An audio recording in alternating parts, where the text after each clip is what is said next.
మిక్స్లోకి caramel సిరప్ని వేసుకుని అంతా బాగా మిక్స్ చేసుకుని పక్కన పెట్టుకోవాలి.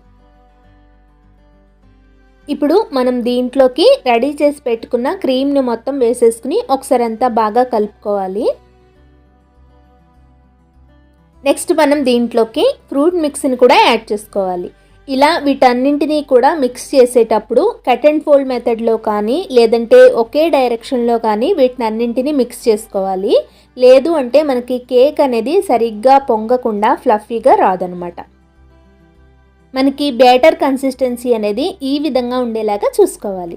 నెక్స్ట్ మనం బేక్ చేయడానికి కావాల్సిన ట్రేకి ఆయిల్ని కానీ బటర్ని కానీ గ్రీస్ చేసుకుని నేను ఇక్కడ అడుగున బటర్ పేపర్ని పెట్టుకున్నాను. మీరు కావాలంటే మైదా పిండితో డస్టింగ్ కూడా చేసుకోవచ్చు.